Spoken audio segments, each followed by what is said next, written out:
We're streaming on YouTube. I should have told my mum. Well, I feel like my parents still have no idea what I do. I don't know if anyone's ever tried to explain to their parents what they do, but it just doesn't land with mine. My mum just knows that she's proud of her child. That's all. Oh, that's the most important thing, isn't it? That's the most important thing.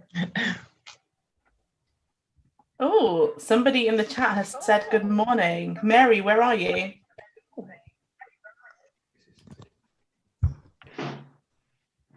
Are you calling from China? It sounds like you're calling from China, Mary.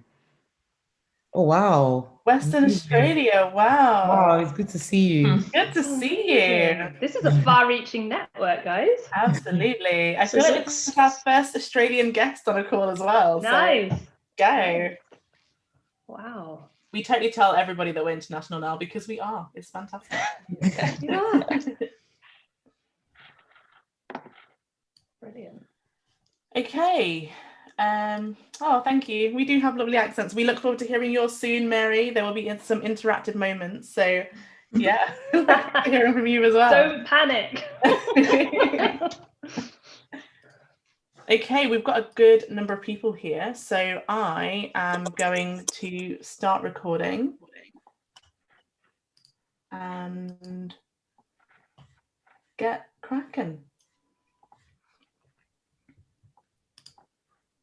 Great. Hi, everyone. So this evening, we have a fantastic session run by Laura and Joe from Principle One, which will be an introduction to business analysis. And for those of you who don't know, this is part of the Black Coder Bootcamp, and it's one of our fantastic empowerment days. The Black Coder Bootcamp is a fantastic, fantastic bootcamp that is being run by Coding Black Females and Neo Enterprise.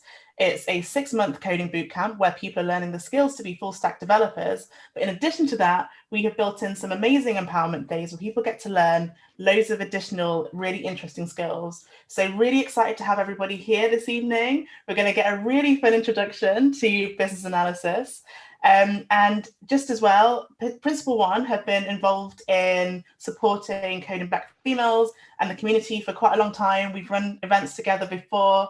We know everyone. We've got really good connections. So definitely look out for more things coming from them in the future. There'll be some jobs coming up soon at Principle One as well. So definitely keep your ear out for those. But I will pass over to Joe and Laura to run this fantastic session. Thank you ever so much.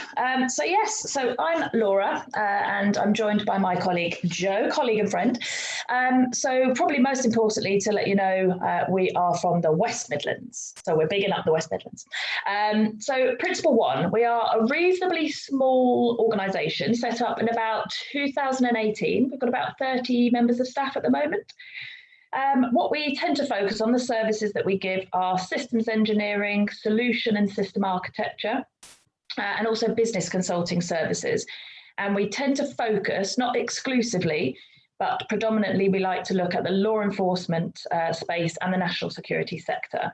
So just for anyone that's not 100% sure about what systems engineers and solution architects and business consulting means, if we took an example of a project where a company came to us and said, we've got lots of systems and we would like you to put them all on one platform and give us loads of new whizzy features.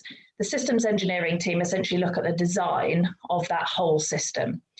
The business analysts, such as myself and Joe, we would work with those system analysts and we would start to look at what are the requirements. So what is required in order to build this system? Solution and system architects tend to look at the whole structure of that system. So they'll take the components and subcomponents. They might look at how they behave when they're integrated together. And then essentially the business consulting part of that is also people like myself and Joe. We will come in and offer what's called specialist advice, essentially. So it might be people need to understand how to use the new system, or they need to understand that they need to change their processes in order to get the system used to the best ability. So that's just a little bit of an understanding about what it is that Principle One do. So what we're going to cover this evening, a little bit more about ourselves. We are experts in ourselves, so we can tell you all about us. We will give you a bit of a high-level overview about what business analysts do and what that can look like if it goes wrong. Also, how business analysts fit in with developers, so how you can get the best team possible. And we'll have a brief case study, interactive, hopefully, with yourselves, to try and bring some of that to life and just have a bit of fun with it. We're conscious that everybody on the call as well is probably in a slightly different place in their careers, different levels of experience. So maybe some students, maybe people looking to make a change. Please feel free to ask us any questions. So if we're not covering what you want us to know, please do let us know. I think on the bottom of the Zoom, there is a reactions button. So if you press it for thumbs up or claps or waves or anything like that, we'll be able to spot. And Charlene, if you can help us as well, spot anyone that's got their hand up. And we'll be able to come to you and ask you what you'd like us to cover. So yes, so without any further ado, we will introduce ourselves properly. So, busy slide. So this is me, Laura Russell, People and Change Specialist, Principal 1. Sounds very grand, doesn't it? So essentially, I didn't always plan on having a technical career. So when I was at school, my careers advisor said that my 3 options of career were going to be DJ, farmer, nurse. So those were my 3 options when I was at school. I went along with the medical theme. So I thought, oh yes, I'll pick all my A-levels and I'll do work experience in pharmacies and occupational therapy and various things like that. I picked my A-levels and off I went, thinking that was the path. Slight change of plan, as you can see on the slide. I graduated with a degree in American studies. So very different to the medical profession I thought I'd go into. So my degree focused really around history, economics, politics, mostly literature. So no medicine in there at all. After university, I joined a design company called DCA. It was a design consultancy. I was a junior marketing person, which was essentially a glorified title. I was a receptionist and I was a personal assistant. And so I did some cold calls, so we called it marketing. But whilst I was working in that role, I wanted to join the police and I also wanted to join the military. So I wasn't really sure where I wanted to be. Key skills I picked up in that role: people management, organizational skills, being a personal assistant to 2 directors, conflict resolution. Really good skill to learn there. But definitely organization and communication. We did lots of trade shows and conferences as well. So standing at the NEC and doing those sort of exhibition centres, that stood me in really good stead when I joined my later companies. And I was presenting then at some of those conferences. So in 2004, I did join the police. I joined West Midlands Police and I had 2 very, very different roles there. So my first, I worked with victims of crime and I looked at physical security. So whether it was putting a chain on the door of a vulnerable person or fitting police alarms in people's home if they were at risk. My second role really in 2007 is when I started to become interested in technical security and anything really to do with technology. So I started to become really interested because the role that I had was looking at how you could stop people using technology to commit crimes, or B, looking at how you can solve those crimes using the technology. It was probably some of the most rewarding work that I've ever done, working for the police, and basically helping vulnerable people in society.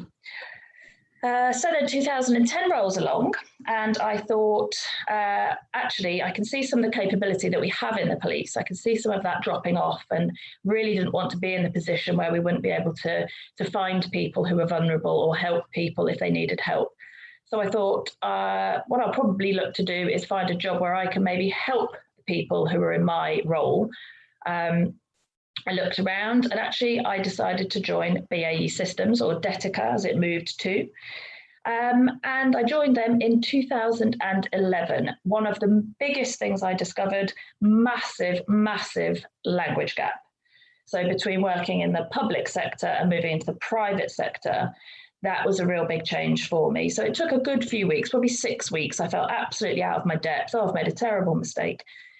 After 6 weeks, I started to sort of get into the rhythm of things, as you do when you change jobs. I had massive imposter syndrome as well, so I managed to sort of claw that back to about an 8.5 out of 10. And I started to work on projects that really, really did help. It supported and enabled police officers to do their job, but with better technology. So I was really fortunate because I managed to leave a job that I loved and go to another job, which I also loved, but it meant I could help the other people in the roles that I just left. So that was really great for me. Best part of that role in BAE Detica, I met Joe. Lovely Joe. Past 7 years, Joe and I have worked on some incredible projects together. And then fast forward, this time last year, I joined Principal One. Like I said, it's a small organisation. I was employee number 8. So very proud of being employee number 8. And I still use all those skills and experience from when I was a student, when I was a receptionist, from when I worked in the police, to be a business analyst and to be a consultant now in Principal One. I work in multiple different types of projects. I've worked in maritime security, I've worked in law enforcement, I'm now working in healthcare, so a real breadth of experience. The key thing for me is making and managing change and helping to bridge the gap between people who are particularly technical and people who are not so technical. So it's almost like a translator role. So I'm able to work with and understand very techie things and then explain them in normal language that normal people can understand. So hopefully that gives you a little bit more information about me, where I come from, what I do, and I will hand over to Jo to introduce herself. Just unmuting myself, hopefully you can all hear me. Great, thank you, Laura. Let's just change the slide, there we are. Right, so hi everyone, yeah, I'm Jo, a business analyst, as Laura said. And if you'd asked me if I thought I'd be working in tech when I graduated from university, I would have laughed. It was not something I considered. It was not something that I thought I could do.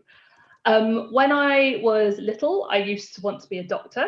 I was obsessed with TV shows like Casualty, ER, 999 with Michael Burke, if anyone remembers that 90s throwback. And I was just convinced like this was the career for me until I was 11 years old. And one day my best friend's thumb got jammed in a car door. It was a Volvo, a 90s Volvo with really heavy doors. And her thumb got jammed in it. And my response was to run into the back garden, bend over a drain and retch.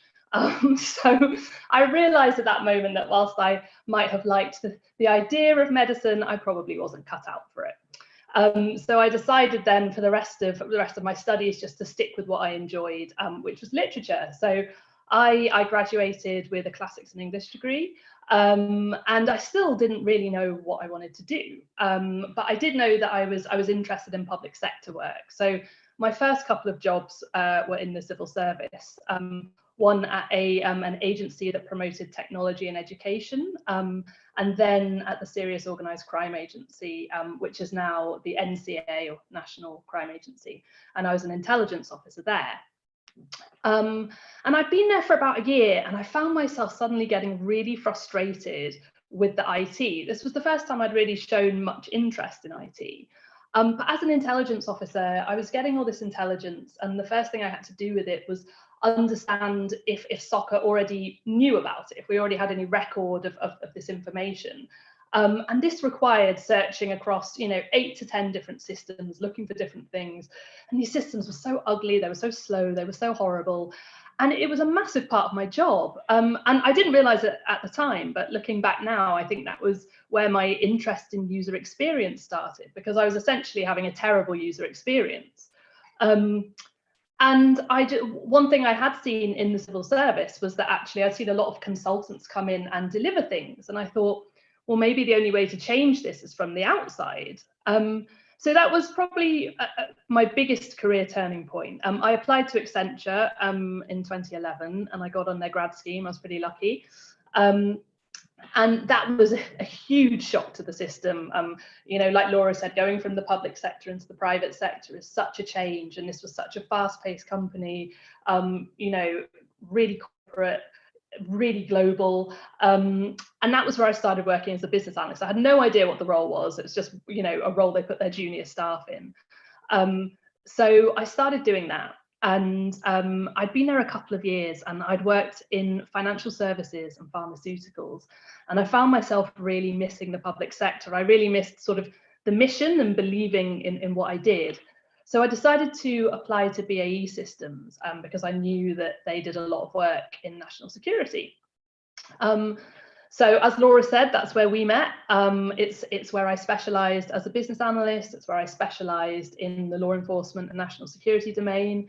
Worked on all sorts of fascinating projects, from delivering systems through to designing and setting up a brand new government organisation, which was a massive challenge that Laura and I worked on together.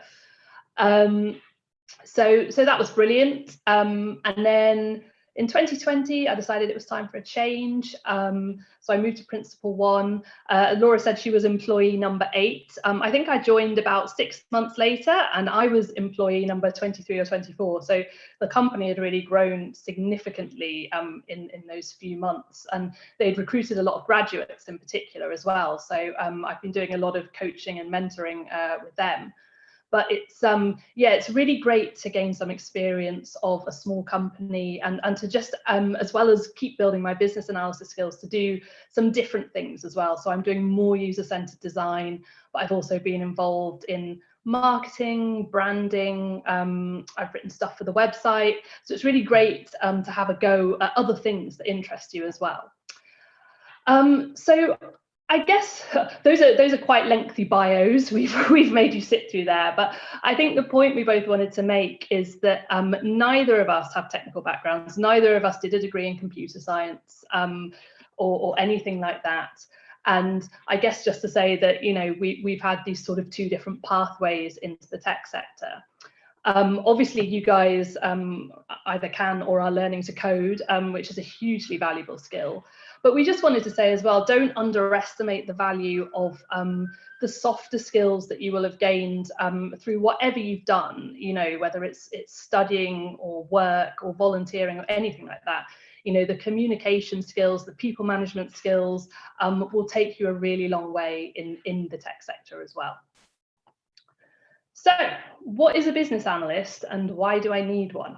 I will preface this just with saying that we refer a lot to this in a consulting context, because that's what Laura and I have worked in. So by that, I just mean a situation where we are accountable to clients who have commissioned us to do things. So client management in our job is a big part of the role and a big part of the business analysis role. You'll find BAs in other contexts too. A lot of big companies have internal teams of business analysts. I know one example where I've got friends is Vodafone, have a big team of internal BAs who work on their customer-facing systems and their internal systems. You might be slightly less likely to work with a business analyst in a startup maybe, or some smaller companies, just because I think people wear a lot more hats there. So it might be that a developer takes on some of these responsibilities, but I hope you'll see why it's important, nevertheless, to do some of the things that we're going to talk about. So ultimately, when working with developers, a business analyst is responsible for ensuring that the development team build the right thing. And that's really 3 key activities, which I've laid out here. So the first one is understanding the needs of the customer or user. And there are usually 2 sides to this, in a consulting context at least. So you want to understand the motivations and goals of your client, or whoever is paying for the work, whoever's commissioned the work, because obviously you've got to give them what they want. But also you really want to understand the people who will ultimately be using what you build, so those end users. And the reason that's important is that if you don't understand that, there's a high likelihood that you'll either build the wrong thing, or it might not be the wrong thing, but it might not be as good as it could have been if you haven't really understood your end users. So crystallizing that understanding is one of the key things that a business analyst should be doing for developers. Helping you guys understand who you're building for and why is really essential in creating something that's fit for purpose, essentially. So it's the BA's job to go and ask a lot of questions, or hold a lot of workshops, have a lot of, you know, one-to-one sessions, conversations, whatever is required, to make sure we get that understanding. And then we bring all that understanding back to the team. which brings us on to point 2. So communicating what we found out to the development team. A business analyst's main output is a set of requirements for the development team. And a requirement is basically a statement which explains what the system, product, service, whatever you're building should do. And then it's the developer's job to build a solution which meets these requirements. A business analyst will probably produce other supporting material as well to go alongside the requirements. And I will come on to that in a bit more detail a little later on. And then the third point, so work with the customer and the development team to ensure that the solution meets the requirements. So once build has started, it is really common to get a lot of questions coming up, things that need clarifying, maybe things we hadn't thought about before. Or sometimes you might run into an issue, find something is more complex or doesn't work quite the way that we thought it would beforehand. And it's the business analyst's job to basically be that bridge between the development team and between the client. So they will take those questions to the client, or they'll keep the client informed depending on what needs to be done.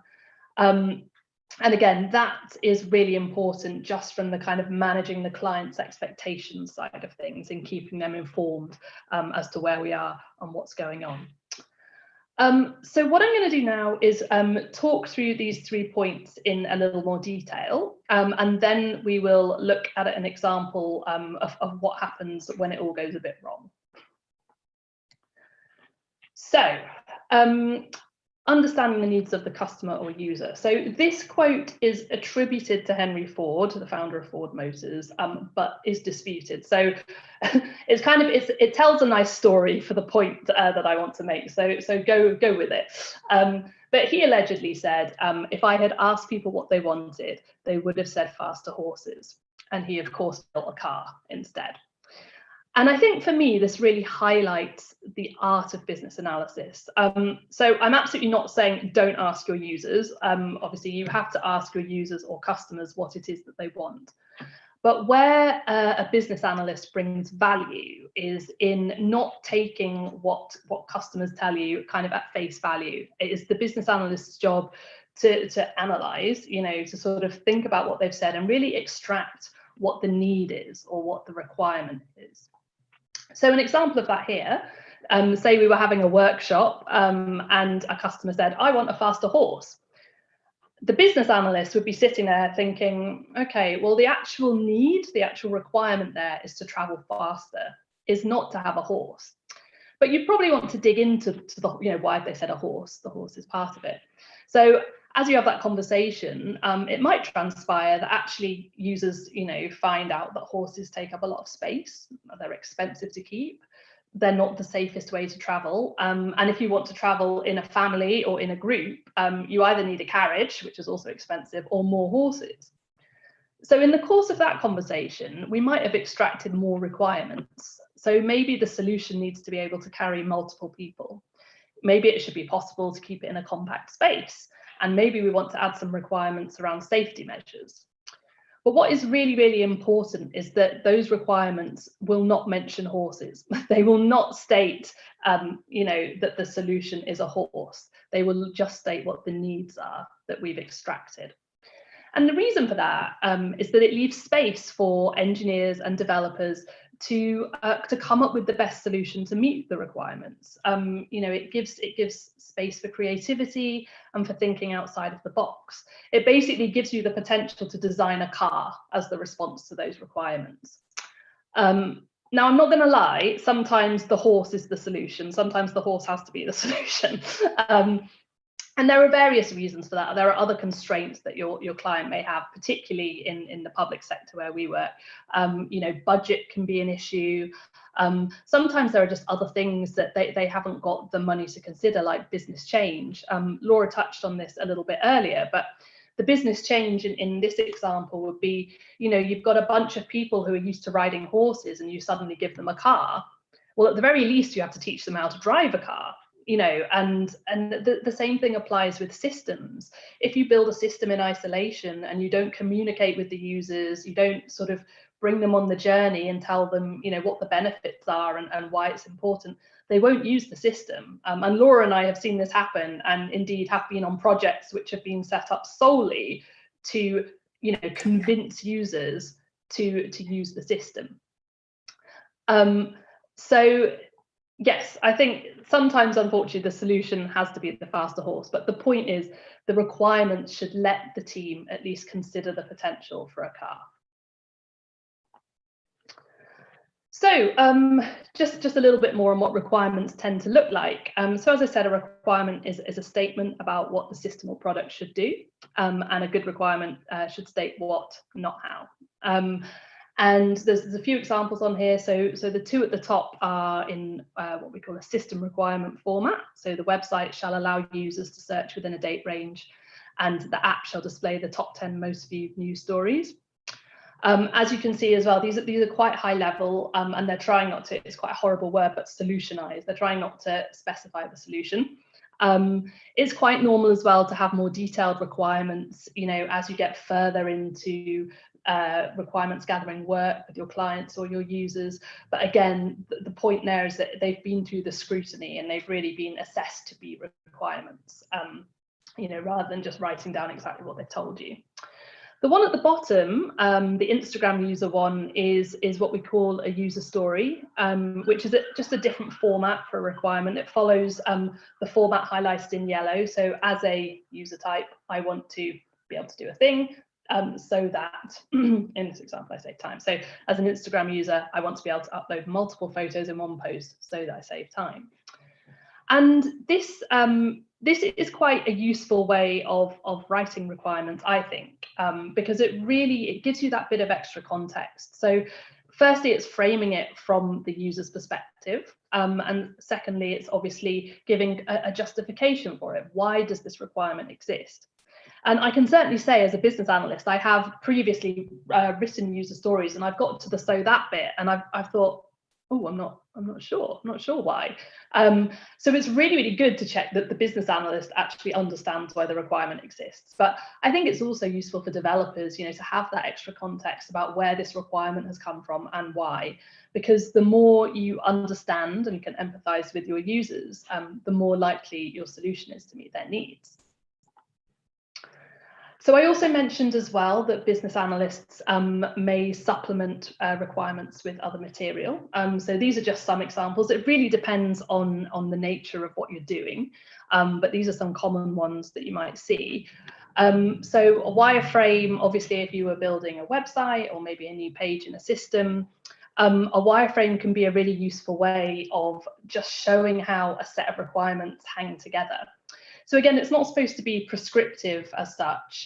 It's just quite a helpful way of drawing together, say you might have 10 or 15 separate requirements that relate to the same page, just to be able to kind of lay them out, reference them, and really, you know, give the technical team a sense of how you're envisaging that, although still give them the space to, you know, design in the correct way. Sometimes also when you do sort of requirements gathering with clients or users, you might also mock up wireframes. So sometimes it's just to kind of give a sense of what the users had in mind as well. At the top, we have a use case diagram. So a use case diagram is a very straightforward diagram, actually. It just shows the users of a system and at a high level, the kinds of activities they can carry out. So it doesn't show the sequence in which these activities occur or anything like that. It doesn't give a whole lot of detail, but it's really, really useful for showing the scope of the system, what you think you're building and what you think you're not building. You know, it sort of literally draws a box around that. So that can be a really useful thing as well, not only to, you know, to make sure that the team is all on the same page, but to show the client and to check that you're all agreed on what you think you're delivering. And then at the bottom, a process flow. Hopefully that's fairly self-explanatory. Again, you can see how you might have multiple requirements that feed into different steps in a process flow. So again, that gives developers an idea of how steps should fit together in their system. It could also be that you show how the system fits into a wider business process. So you can also see activities that users might be carrying out outside of the system. And it gives you that slightly better sense of, you know, maybe inputs into the system, bits of information you might need to capture, or things that will come out of the system and be used in the process further down the line. So again, it's all useful context around the requirements. But as I said, it really depends on the nature of the work you're doing. We don't produce material for the sake of it. So it will depend on what is relevant and helpful to help just explain the requirements. And then step 3, so working with the customer and the development team to ensure that the solution meets the requirements. So this is, as I've said, mostly a lot of talking. And I explained this a bit earlier when you have the business analyst, liaising, between the dev team and the client. I guess a good example of this might be if as a developer, you were working on some requirements and they were proving hard to implement in the way that we'd originally envisaged. So as a business analyst, I'd want to sit down with you and understand what the problem is. And this is where it really helps if you're able to explain things to non-technical people like me. But I'd want to get that sense of what's the problem and what are the options? What do I need to convey to the client? So we'd have that conversation, and then the business analyst will go away and kind of prepare that material in whatever format is best to explain it to the client. So it might be a slide pack, they might, set up a meeting, it might just be a phone call. But essentially, the business analyst will go to the client and say, this is what has happened.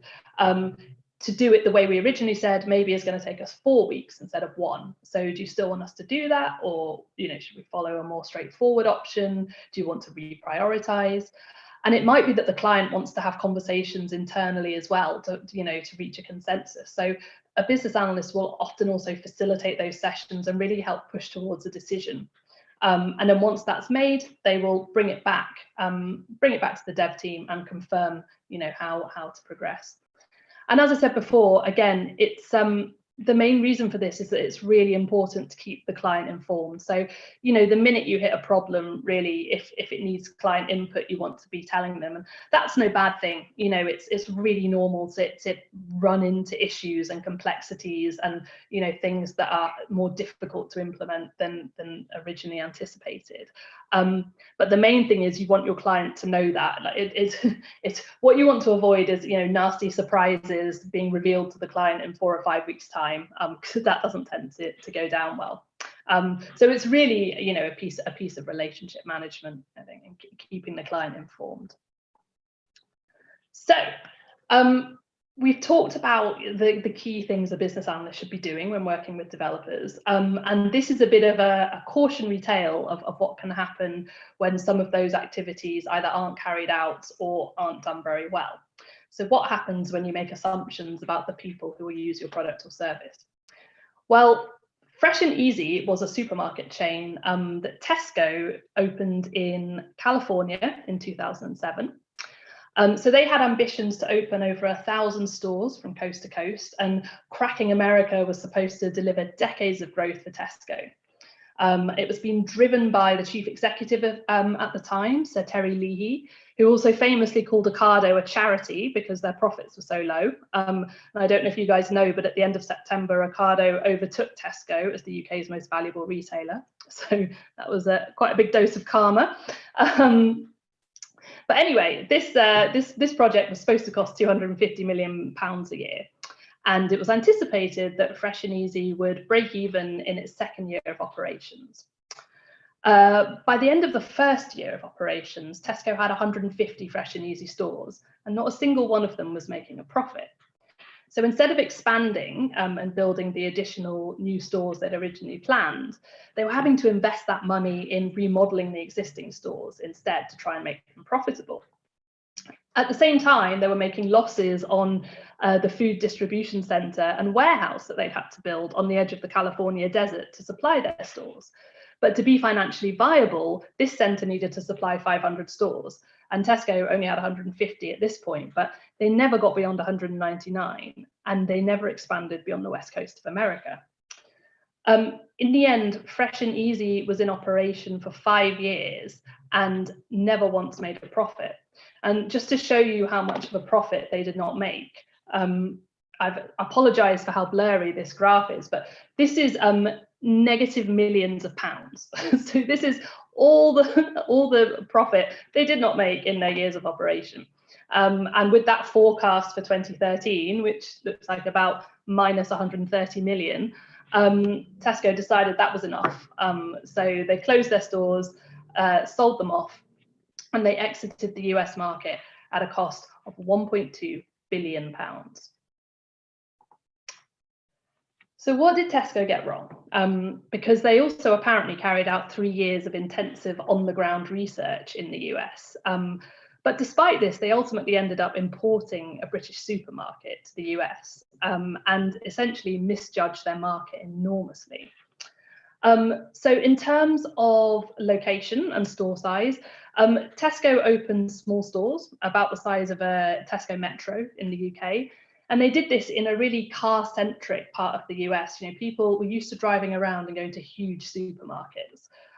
So this didn't really have much of an appeal for them. You know, a supermarket size somewhere between a convenience store and a normal supermarket was just they didn't have a whole lot of interest in going there. Hence the frantic remodeling that Tesco had to carry out. So then there was the packaging, and Tesco also just kind of imported British style packaging without really thinking about whether it was what Americans were used to or wanted. So the first problem here was portion size. In the UK, we tend to buy food in fairly small portions. If you think a lot of things you buy are sort of for 2 people or even for 1 person. And again, Americans are used to buying in bulk and buying much larger quantities. So they weren't very keen on that. They were also really bemused by pre-packaged sandwiches. Apparently that's not a thing in America. So if an American wants a sandwich, they go to a deli and they will say exactly how much they want of each ingredient in it. So again, the pre-packaged sandwiches you'll see in pretty much every supermarket in the UK were not a hit in the US. And the same also went for ready meals. So obviously in the UK, there's a big market in ready meals. You know, people work long hours, they go to a supermarket, you know, buy something they can just bung in the oven when they get home. But in America, that conjured, you know, memories of 50s TV dinners, which again were not very popular. So, you know, it wasn't going well on these scores. And then, then we come to the stock and the brands. So Tesco decided not to stock a lot of trusted US brands, and they went for a lot of own brand labels instead. But the problem they had was Fresh and Easy was a brand new brand with like no capital. No one knew what it was. And in fact, when they did some consumer research and, you know, stopped people on the street and said, you know, what is Fresh and Easy? You know, well, what do you think it is? A lot of people guessed that it was maybe a personal care or a personal hygiene brand like Boots or Superdrug. So people didn't know what it was to start with. And then, yeah, only stocking Fresh and Easy food was just a bit of an unknown. And it has actually been said that, you know, if Tesco's had just opened Tesco's in the US, it probably would have gone better because it's an internationally recognized brand. But yeah, unfortunately, they didn't. And then last but not least, the service experience. Tesco also decided to import the self-service checkouts that are so ubiquitous in the UK to the US. But Americans, of course, notoriously value personalized customer service. They are used to having their bags packed for them in supermarkets and also carried out to the car for them. So not only did Fresh and Easy not offer those things, it also made them serve themselves. So again, there was not a lot of appeal in this supermarket. And I think this chap Jim, a food retail expert, kind of hit the nail on the head. And he puts this error down to the fact that Americans speak English. So he felt that maybe Tesco underestimated sort of the cultural differences between the UK and the US. And as he said, they made the fatal mistake of thinking, we know what Americans want. So that is an extreme example, but you know, just yeah, an extreme example, but a bit of a cautionary tale about what can happen if you don't properly engage your customers. Essentially, Tesco didn't understand their customers. They built the wrong thing, and it cost them £1.2 billion. So I will hand over to Laura now to look at what makes a good business analyst and developer team. Thank you. So yeah, so Joe and I have worked with multiple different developers and other business analysts during our time. So we wanted to just go through a couple of things that we've experienced ourselves. So what makes a good business analyst and developer team? So reading requirements. So this is really for the developers to read and understand. Appreciating the bigger picture, being able to empathize with the users and understand the benefits, checking and clarifying, able to explain things in less technical language, so that translator role. One at the top, communicates and collaborates. So they say communication is king. We think communication is queen in this example. It cannot be underestimated. So it's the only way for a business analysis team and a developer team to work together. So whether you've got a great team dynamic, whether there is a bit of a subpar, people are not quite sure, whatever you have in your teams, you have to find the common ground, and you have to be able to give the customer or the client, you know, a great product or service at the end of the day. So two-way discussion is absolutely key. So I learned this myself, I'll say the hard way a little bit. So in my career timeline, when I talked about leaving the police and wanting to take a role where I felt like I could help the people in the role I just left. So I actually did get that in my very first role in BAE Detica. So the project that I worked on was to take multiple different Excel CSV files with lots and lots of different data sitting within it. The headings were all different.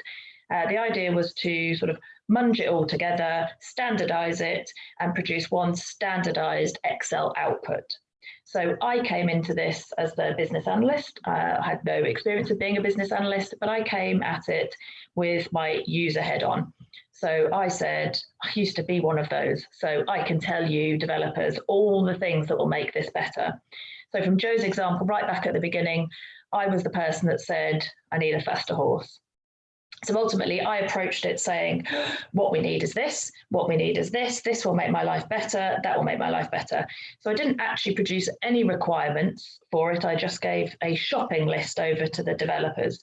And the one key thing that I learned working with those developers who were just amazing, they turned around to me and said, okay, tell me about the role you used to do. Tell me a little bit more about this. Show me that bigger picture so that I can have a proper understanding of what it is.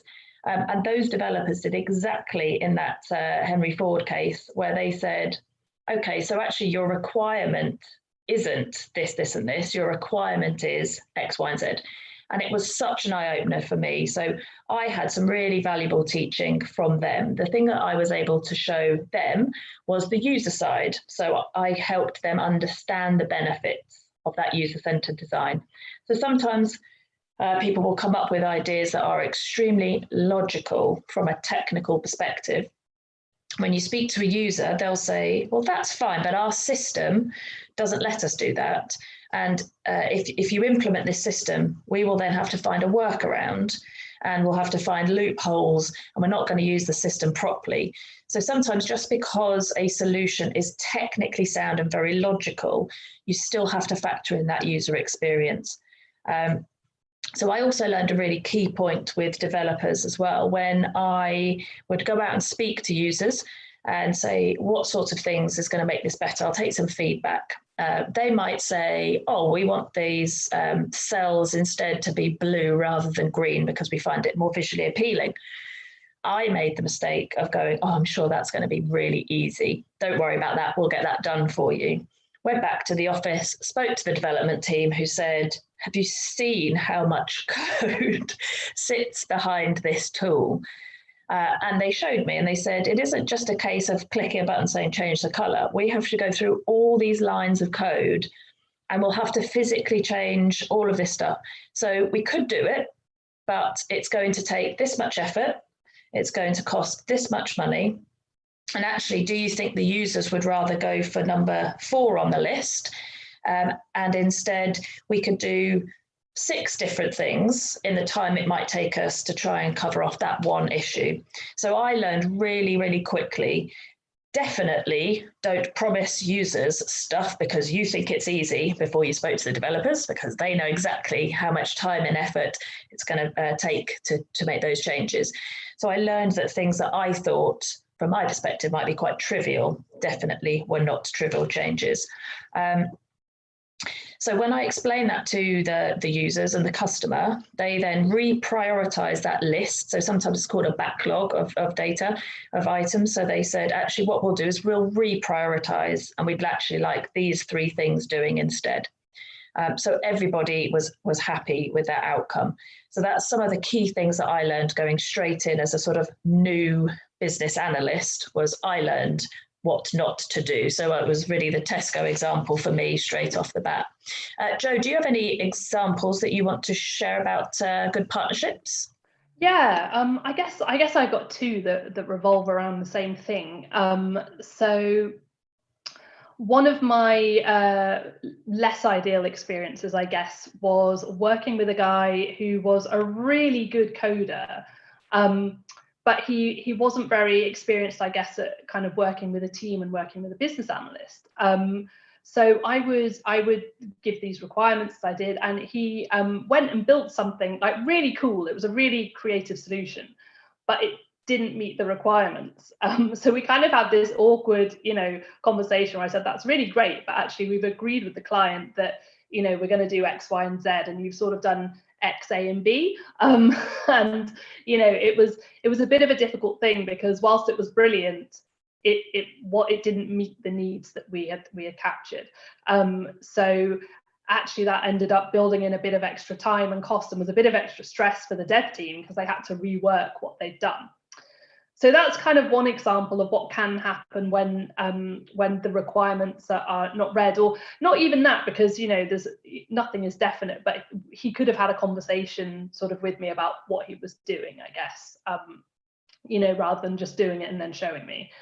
And I guess also one of my best experiences was the absolute opposite of that, where I was working with a development team who was so user focused, and they would ask me almost every day, oh, we're working on this requirement.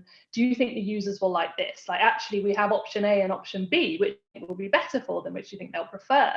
And that was just a really nice collaborative way of working, because they just kind of had that mindset, about, well, there's different ways we can meet the requirements, but let's put the user at the center of it. And that was a really successful project. And I feel like we had a really good sort of BA developer partnership there. Okay. Thank you very much. So we are going to move on to our interactive case study. So we want to start getting some of those business analyst juices, thought patterns flowing in your heads. This was quite topical, as you can see. So we are now one big team, and we've come together to start a new project. So we have been given a brief by our new customer. So you've joined a project to help the Bullring in Birmingham launch a new app. So the brief we have been given is, the Bullring is a very popular shopping spot in the heart of Birmingham. We want to launch an app to help manage footfall in the shopping centre, particularly in the run-up to Christmas, and keep shoppers safe and compliant with COVID-19 guidance, whilst enabling them to keep supporting our businesses. So sometimes you will be given a brief that is that brief. Sometimes you'll be given a small problem statement. It might be the number of shoppers within the Bullring site has reduced by 40%, and the people that do attend the centre are not following the signs and the guidance to keep safe. So it might be that you get a problem. It could be that you get a brief. So let's keep this in mind as we move on to the next step.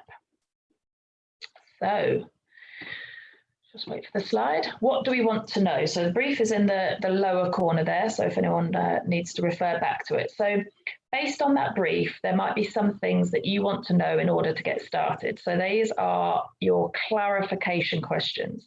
So oftentimes when you are given a brief, it could be more detailed than that, but there will be some areas that you want a little bit more information on, you want to dig into a little bit more. So an example on this brief could be, what does keeping shoppers safe mean? That could be an example of a clarification question. So I'm going to open this up to the floor and see if anybody wants to suggest anything. So based on that brief, anything that anyone else might want to know. There's no right or wrong answers in this, so do feel free to unmute yourself and shout out, put your hand up. Or type it into the chat if you're feeling shy.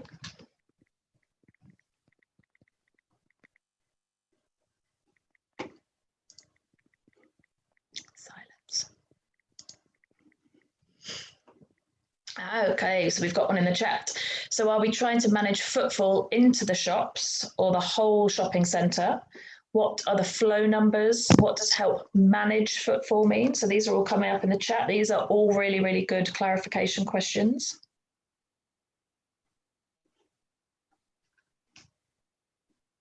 Any more for any more? I need to log on to my laptop. Oh. I think we had an accidental unmute. So other things might be around the changing COVID-19 guidance. So how will we keep up to date? We've got some more in the chat here. How are we defining manage? What does help manage footfall mean? How are we defining manage? What date do you want the app to be active from? Yeah. What is the keeping shoppers safe criteria involved? What alert level guidance, expected populations? These are all really, really good clarification questions. So you can imagine just from the level of interaction we've just had from everyone with those clarification questions, just how much you need to dig into that brief before you can really start going forward and scoping things up. I'm going to read a couple more out from here. How do we want the users to interact with the app? Will this also take into consideration post-Christmas activities like Boxing Day, early January sales? That's a great one. Yeah, really, really positive. What is the COVID guidance? Yeah, we need to have explicit details. That's very true because the Birmingham guidance is going to be different to elsewhere as well with the different levels. Sorry, I'm not used to talking quite so much. Actually, that's a lie. I talk all the time. Brilliant. So I will come back to some of these later on. Keep them coming in the chat. They are super duper useful. So we will move on to our scoping. So our discovery phase. So usually the first stages of a project are known as the discovery phase, and we will look at engaging with both the client and also some of those end users or potential end users to try and identify what their goals are for the client. And then for the users, those sort of focus groups, what sort of needs they have, what expectations they might have for this product or service, what their wants are essentially. So if we look on the left-hand side, so the client goals, what we have here are, so heat maps, for instance. So can I have a map of the shopping centre so I can see the most and least crowded? So heat maps and hotspots. Searches for efficient travel with the least interaction. So you might want to go from A to B very quickly, go in and out, and you want to avoid big crowded sections of that shop. So there might be people having to queue to get into specific shops, and you want to bypass that area completely. So there's a suggestion there. Virtual queuing, I mean, that's a great one. And also then COVID security. So is there a quick and easy way of being able to check in either using the NHS app or bullring QR codes to get me in? So these are all of the goals that the client is sort of asking for, saying these are the areas we want to look at. So we'll take that information. We would also sometimes look to dig into that client's motivation. So I'm not going to go into this in huge detail, but what you might want to ask them is, are we just being super proactive given the pandemic and all of the issues and the experience you had in the run up to Christmas, etc., or have you been suffering some problems recently? So we know from the trends at the moment that more people are attending retail parks than they are the high street and shopping centres. So again, that may be people wanting space around them. It could be wanting to be outside more than inside. You can travel straight there in your car and get out without having to travel through a centre. So there might be some incentives for them and that motivation for why they want to start this project and this brief. There might also be some financial benefits. So if you understand in a shopping centre which doors are used most frequently for people to enter and exit, you might then say, actually, there's a group of shops that get the most footfall out of all of the shops in the shopping centre. And when we look to do our rent review, we might put that rent up because they have the most people coming past. So again, it's really useful to understand a client's motivation when they set these briefs. Okay, so speaking with a group of focus, the focus group, so that's really important, and we can find out their needs, wants and expectations. So if you were in that focus group, what might some of your concerns or incentives be? So in here we have about shopping habits having changed, main concerns. Would you like an app like this? And actually, what concerns around privacy might you have? So if you have any thoughts, drop them in the chat or unmute yourself. What other things as a user of this app might you want to raise?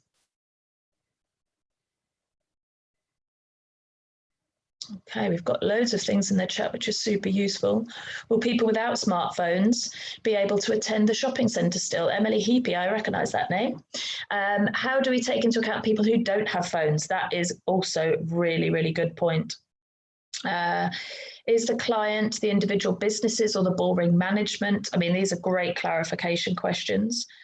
Definitely prefer shopping in store in retail. In retail parks, feel shopping online is a safe bet. I mean, that's a really key one, isn't it? So your client is giving you all of these goals. And actually, if you're looking at shopping online is just exponentially going up, are people actually going to turn up and go shopping in these centres? There are loads of messages. This is great. App doesn't work on older versions of some phones. So there are so many considerations that you'd need to take in here. Is it free? Yeah, that's another one. So do you have to pay for it? Will you get incentives? So if I download this, will I get a voucher for a coffee whilst I'm in store, or will I be able to have some money off parking? So they are all really, really good suggestions. If we move on then, so we've been able to speak to our client, we've been able to speak to some potential end users. So we're carrying on our communications here. We want to be able to discuss the findings that we've now gathered from our great focus group with our clients. So if anybody has seen The Apprentice, I think it happens pretty much every single year. But they'll get an idea and they'll say, this is the great idea, and we're going to build this thing, and we're going to go out and do some market research, or we're going to have a focus group. So whoever they speak to, they go out and they do this. And 9 times out of 10, they'll get some negative or constructive feedback. And what they do with that constructive feedback is they hide it or throw it away. And they'll say, oh, let's not tell the project manager about this. Let's just say it's really good so we can carry on. And I don't think I need to tell anybody on this call that is such a bad idea. The client or the customer have to have all the information to hand as possible. So otherwise they're spending a lot of money, a lot of time, a lot of effort, a lot of other people's time and effort to build something that actually might not be used at all. So if you had a focus group that predominantly said, I wouldn't use this, I don't trust it, or I just don't think there's a need for this, in the end, it would have such a poor effect, A, on the economy, B, on the client, et cetera, et cetera. So they must have all of that information. And what they'd want to do then is decide on a minimum viable product. So you might hear this referred to as an MVP. If anyone's not familiar with MVP as a term, essentially it's just a version of a product that has just enough features to be able to satisfy that initial scope. And it has just enough that you can test it with your first group of users and gather feedback on that. So that's what MVP basically stands for, if you're not aware of that. So when Joe mentioned before, we've got user stories, so really, really helpful. They describe a feature from the perspective of a user.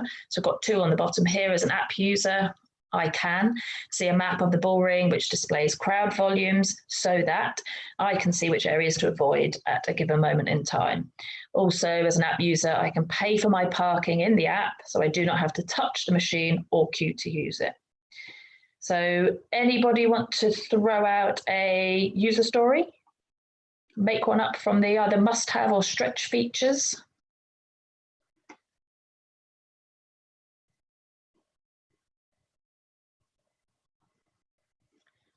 See if anyone's typing away. If not, Joe, I'm going to put you on the spot and ask you to do one. Just see you take a swig of water, sorry.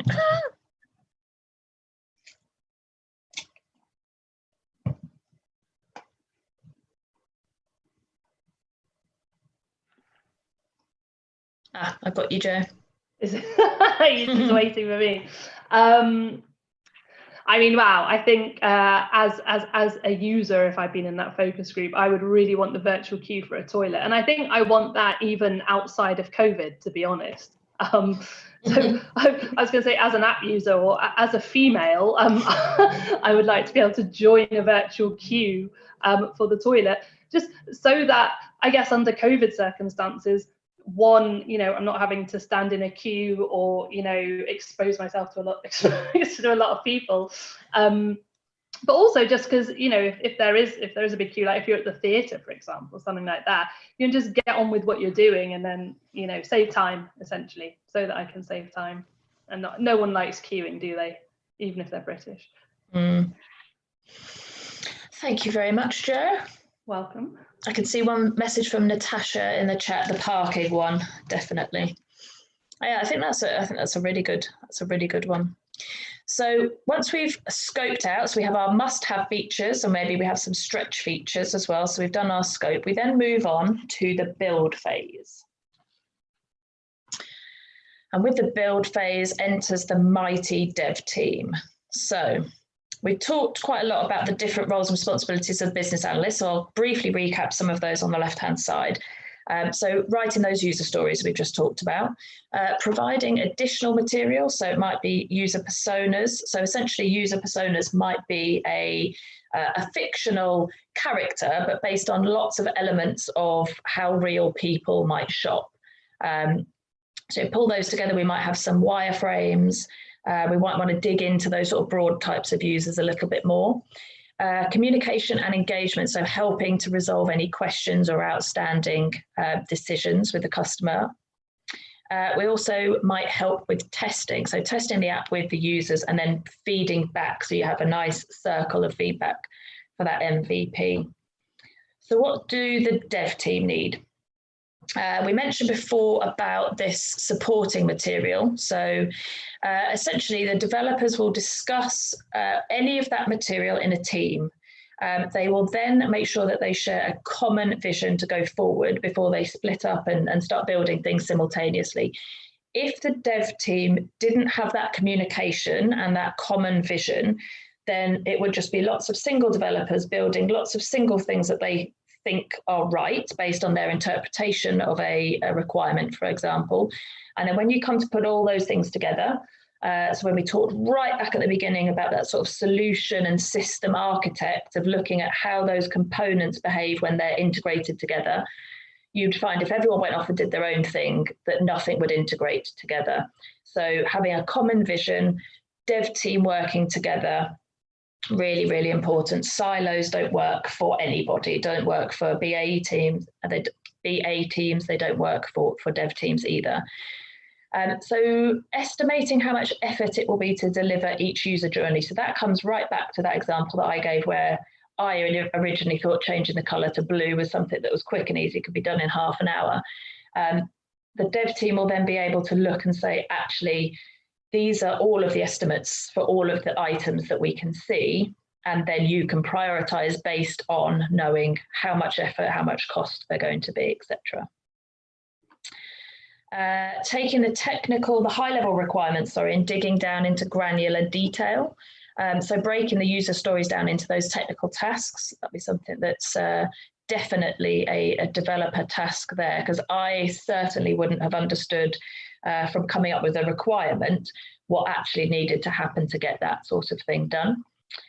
Delivering the stories in the agreed priority order. So again, if you were a developer and sorry, my screen's just dropped off. If you're a developer and you had a great idea for one of the stretch features and decided, actually, I'm going to go and work on that, that's great. If you didn't develop and deliver all of the must-have features, your client will not be happy, even if you've produced an amazing stretch feature, nice to have. You've got to work in the priority order as given by the customer. It's really, really important.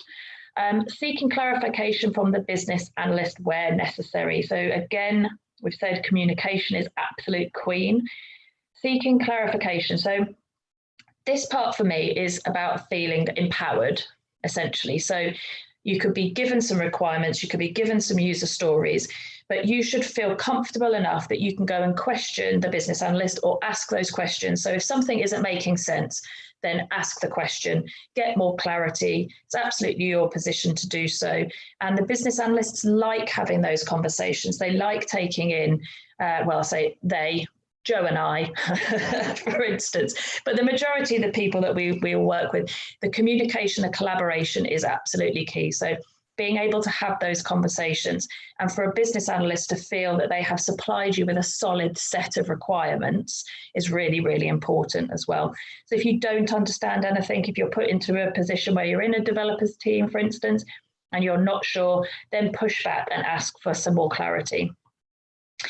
And then finally, sharing and thinking, testing ideas with a business analyst, exactly as Joe said earlier, communication and collaboration are absolutely key. Okay, well done everyone, we've got an MVP. We've now got an app. So as soon as possible, you will want to test that app with real users. So we're going to move on to the test phase. So as a business analyst, you'd look to have either some user acceptance scripts. So sometimes you might hear this referred to as a UAT, user acceptance testing. Sometimes you have scripts and you want people to follow certain paths. Another really good thing is just to let users interact with a system as they normally would. That's the best way of being able to identify if there is a problem with something, whether people use it in a certain way, how people behave when they use a certain system. So I found just in the last 24 hours, I had a system that I needed to go on. I needed to log in on the computer, and then it said, we will send you a code to log in. So I had the text, I put the code in, and then naturally for me, I wanted to click the left button to say confirm. And I clicked the left button and it said resend. So I had another message come through with another code. I put it in, and because I was in a hurry, I clicked it again. And for some reason, that in my head was, that was confirm. And I couldn't quite remember which side it was. So I did it twice. It was really frustrating. So when you see users interacting naturally with a system, you'll pick up on some of those things really, really quickly. So either you need to move the buttons much further apart so that doesn't happen, or if it happens all the time, maybe you need to take feedback to consider switching things over. So there's nothing more annoying than trying to use a system and finding that it's difficult to use. Also, I think we had some comments in the chat earlier on about, will things work on a mobile app? So is it tested out for all types of mobiles? You know, how does it render on the screen? So sometimes you'll open something and it squishes down into a single line of text and it's just enormous and you can't see any of the images. So testing is really, really key, and it gives you invaluable feedback to be able to develop the app further.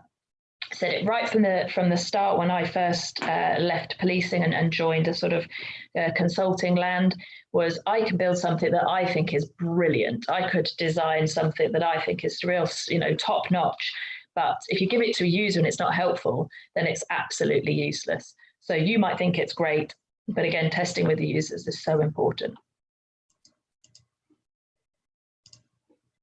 Okay. So we've built an app. We've got,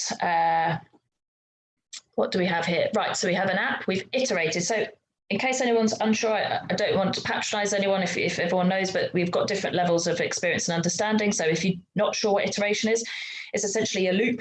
So you get the feedback from the testing, and then you look at pulling together the goal, the scope, the build, the test. So it's kind of that eat, sleep, develop, repeat pattern. So the app will be iterated, so feedback loop, until the bullring is happy to launch it to their customers. So you test and refine all the time. Number two, throughout the process, the business analysts turn the feedback into a backlog of user stories. So I mentioned that before. Essentially, the backlog is just a list of all the work that needs to be done, and that will constantly be reviewed and prioritized with the client. So you might take in suggestions and feedback from the users, and also suggestions and feedback from the customer, the client. So we've developed an app. We have our MVP. We've taken feedback. We've tested and tested. And the result here is that the Bullring sees sales increase due to shoppers feeling safer, which is great. Bonus, other shopping centres across the UK that handle crowds have shown an interest in the app. So we've done some really, really good work here.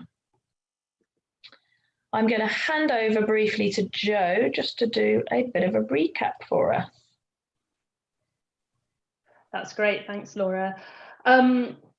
So I'm sorry to say that we've come to the end of our session. Really, we have got some time for questions, which we will come on to in a second. I was going to say, Laura, maybe the stuff in the chat you want to pick up on, or if anybody has any questions when I finish this, please either shout out or get typing them, and we can answer them. But yeah, so just to recap, we've covered our career journeys. So you know a fair bit about Laura and me now, because we spent a long time talking about ourselves. But alas, Laura is not the DJing farmer that her careers advisor envisaged. And it's probably for the best that I'm not a doctor. I would just be running away. We've looked at what a business analyst does, and also the perils of not understanding your users. So what can happen when you don't carry out those steps or something gets missed. We've also looked briefly at what makes a good business analyst and developer team, and some of the skills you know that really help that. And I think, as Laura said several times, the communication and collaboration is the thing that's always made it work for us. And finally, we have built an MVP of an app for the Bullring. So well done, everyone. That was a pretty productive hour and 15 minutes or so. So I think all there is to say is, are there any questions? And also, if you are interested to find out more about the work we do at Principal One, you can check out our website, principalone.co.uk. There are lots of news articles and case studies on there about the kinds of stuff that we do. Those are also on LinkedIn, if you prefer that, or you can follow us on Twitter at Principal One UK. And if you really liked what you heard, we are also recruiting right now. So again, check out the website to see what roles are available, or feel free to ask any questions or fire a CV across to careers@principalone.co.uk. So yeah, are there any questions? Hiya. Oh, hi. Thank you, Laura and Jo, for your talk. It was really interesting. I've been looking into user experience roles, so it was very insightful for me. I was just going to ask you, how many business analysts would be working on any one project at one time? That's a really good question, and it can really vary as well. I've worked on a lot of teams where I've been the only business analyst, and there's sort of been one business analyst to a team of about maybe 6 developers. But on bigger projects or big programs of work, you will often have a bigger business analyst team. So it really depends how much work there is to do, yeah, and how complex it is, and that will vary by project. Okay, thank you. Brilliant. No problem at all. We have one on the chat. Does the business analyst create the wireframes or the dev team? Ooh, a good question. So a business analyst can do. I think probably this is the sort of thing that, again, it would depend on the team dynamics, because as I've said, you want to really leave space for that kind of design part. So I guess if the dev team took a set of requirements or even a wireframe and thought, actually, we can, we can make this better, you might end up with both, both parties doing it, I think. BAs do tend to do it, and it comes from sort of various sources. So as I said, it's either if you've sort of mocked it up in a workshop with the client, because sometimes it can really help customers or clients to, you know, just to draw out a very rough diagram and go, oh, we'd like to see this there and that there. So sometimes it's conveying that. But yeah, I've certainly worked with developers who have also done it as just, you know, like I said, with that really great team I worked with, a sort of a suggestion and like an A or a B, which do you prefer? Because obviously you don't want to go and build it all. You know, it's much easier to do a rough kind of sketch and check it. So it could be either. Mm-hmm. We have another question in the chat from Mary. Mary's over in Australia. So you talked about some soft and transferable skills that both of you have learned throughout your work experience leading up to becoming a business analyst. Are there any hard skills that would be helpful to have as well, other than coding? So I think I'm probably not best placed to answer this, given that I haven't had any technical official business analyst training. I'm hoping to jump on Joe's next wave of technical training for Principle One. I think that'd be really interesting. So the kind of business analysis that I have previously done, I sort of just picked up and learnt working alongside other business analysts. So I haven't had any kind of hard skill courses on business analysis. I've done more on the softer side, the business change, business consulting side. So a lot of training, a lot of talking, as you can imagine. So that's sort of hard skills. Joe, do you have any advice on business analysis courses? I mean, there are some, there is a business analysis diploma, I think it's called, and I want to say it's run by the British Computing Society. I think I would have to check that though. There was certainly one that they did at BAE Systems. I think much like Laura, I've always done a lot of kind of internal training, and you always learn an awful lot on the job as well. That is actually one of the best ways to learn. But there's also, I'm a big fan of Future Learn, if anybody uses that sort of suite of courses, and they might have stuff. I think you always want to really go for a blend, I think, of kind of, you know, formal courses, whether they're internal to whatever you're working on. Maybe you can find an open source one, you know, or run by your own company. But I think it's also worth saying that on the job learning is probably how you'll get 80% of your hard skills. Oh, great, we've got a link in there to Future Learn as well. Oh, brilliant. Thank you. So one from Charlene, are there any roles that marry a business analyst and developer? I currently offer business coaching and also design websites, and currently in the coding bootcamp, contemplating my place in the industry. That's really interesting. I think you probably benefit from having the two sides of that coin. So for myself, having sort of the business consulting and business analysis, you sort of straddle the two in lots and lots of projects. But yeah, business analyst and developer roles, just trying to think now whether we've worked with anyone that's done both. I think having the knowledge of both is certainly. I was going to say one of the best business analysts I've ever known, you know, could code. He had sort of a technical background, and it meant, you know, that example Laura gave about when a client says, "Can you do this for me?" and you go, "Yeah, sure." It's just a color change, and then they, you know, the true extent of the task is revealed. So people with a coding background tend to be really, really good at being able to kind of, you know, again, you should always consult the dev team, but they'll have a much better sense of the scale of the task. Yeah, I've never worked with anyone who has carried out both roles. And I want to say, I don't know if I'm being old fashioned, but I almost want to say that in some ways that separation between representing the client and capturing the requirements and almost being fairly neutral to that versus building the solution is a good divide. But I don't know, like, I don't, you know, I could see that, you know, maybe these roles would morph. And I think also, like I said, and sort of, I've got a few friends who run startups or work at startups, and, you know, they definitely don't have these defined roles, and it's just all hands on deck. So there must be someone somewhere who's doing both. Thanks for that, Joe. That's really useful. So we have, is it possible to have a copy of the slides, particularly the example we went through on the bull ring? I'm sure that'll be absolutely fine. We'll sort of maybe PDF to keep the size down.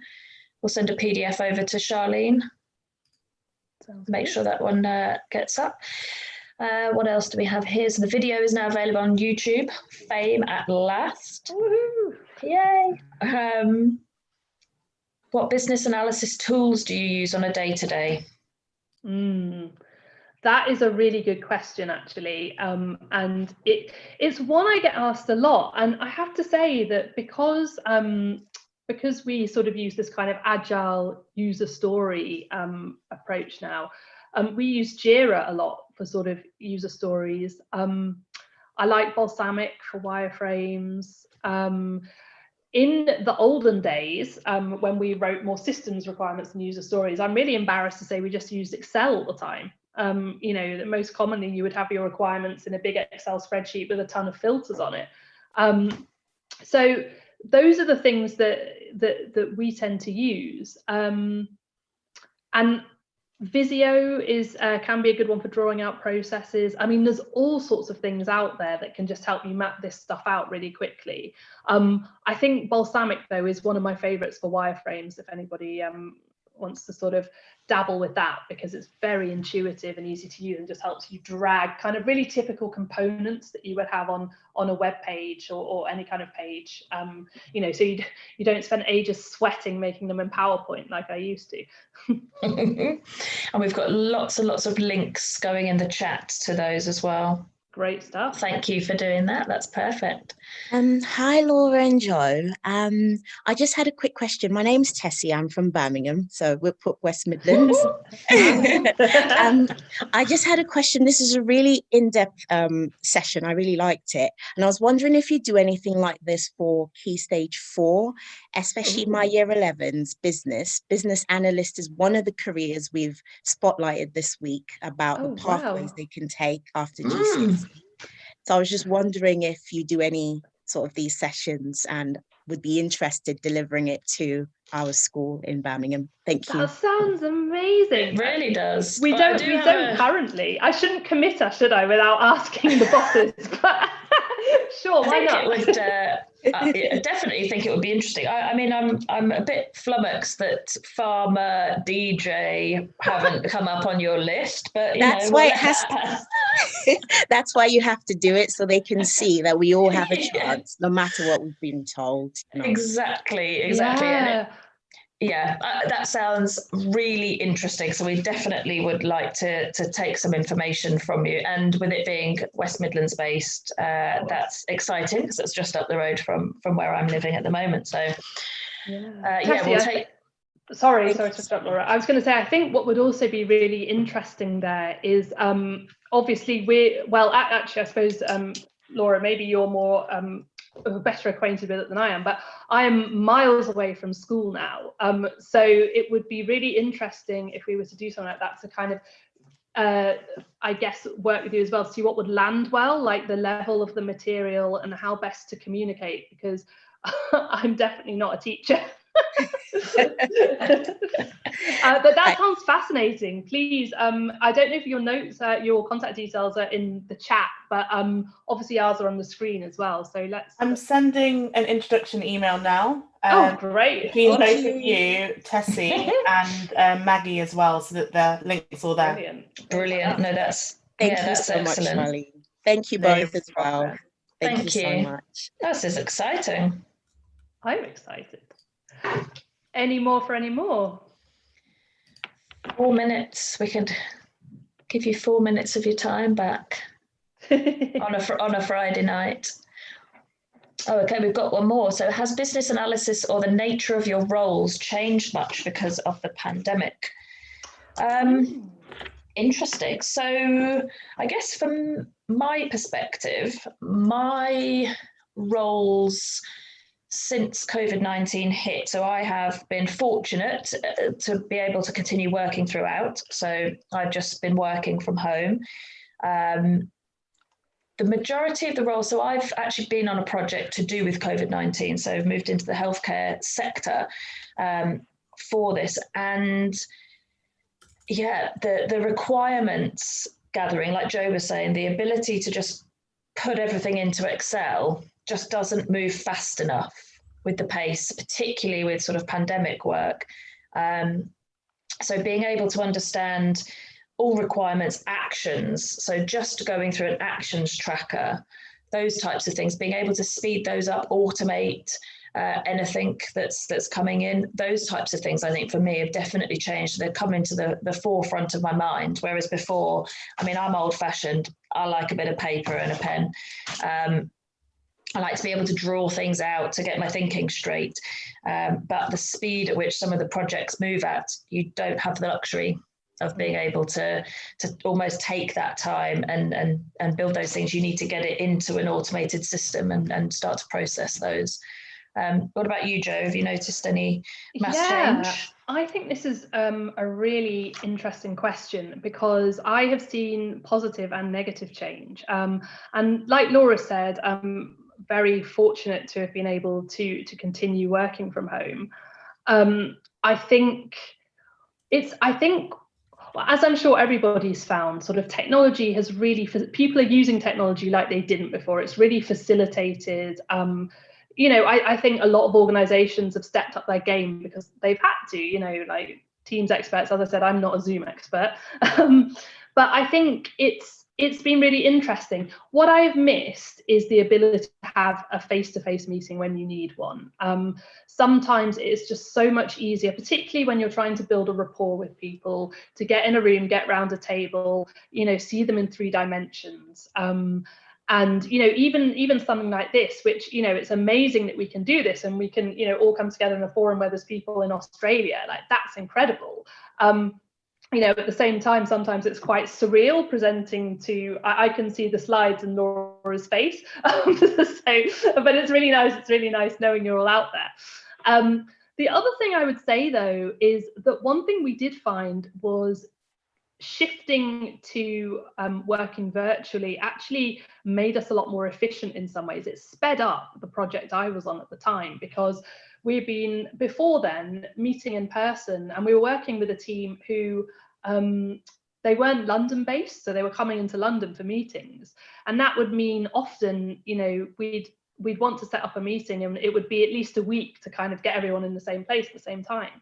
The minute we switched to Teams, that meeting could be scheduled for the afternoon. So in some ways, we've seen some real sort of productivity gains, just because it is so much easier to actually get people in the same place. But I think it's just that, the slight disadvantage sometimes of not being able to have that same rapport that you might have in the room. Right, sorry, I've just looked at the time and I've realised it's 8 o'clock. So I guess, Laura, are there any last questions? No, we've just got some thank yous, and people seem to have enjoyed. So it was absolutely our pleasure to be able to be invited to come and speak to you all this evening. And thank you for hosting us and having us and listening to us. And yeah, we really hope to hear from you and link us on LinkedIn, and let's just help each other. So women helping women, sharing networks, helping each other out. That's what it's all about. Communication is queen. Yay. Ooh, thank you both so much. That was a really engaging session. I definitely learned a lot about business analysis as well, and it was absolutely fantastic. And I know from experience of working with people like you have made me a better developer, like knowing the right questions to ask and knowing how to work with users better as well. So thank you so much. Honestly, absolutely loved all of that. So yeah, really look forward to further collaborations always. Yeah. Yes, please. Definitely. And I have connected you with people. I will share all of your LinkedIn details as well, so that everybody can get in contact with you. But please do. Thank you. Really, and I was going to say as well, like we do genuinely mean it. If anybody wants to get in touch with us, either on LinkedIn or to the careers at Principal One mailbox, we really would love to connect and chat, like Laura said, and help each other out. So we're really serious about that. Please do get in touch if you've got any questions at all. Thank you. Great. Thank you so much. I just want to lend my thanks as well. It was really, really informative, and I learned a lot too. So thank you for taking out your Friday evening to come. Not a problem. Well, thank you all for coming to listen. I'm really very impressed. Yeah, I think we had 48, I think, on the list at one stage. So we had 50 at the maximum. It got wow, yeah. Brilliant. I think we had 5 on YouTube as well, which Nice. Yeah, brilliant. Laura, we're famous. I know. We made it. Speak to my agent now, sorry. No, thank you very much, everyone. We'll also make sure that we send the PDF of the slides over for you. Yeah. Excellent, absolutely, and then I'll send it out to people. Great. Thank you so much. Have a lovely evening, everyone. Thank you, everybody, for attending as well. You're all fantastic. Have a lovely everybody. Friday Take night. care. Bye. Bye. Bye. Bye.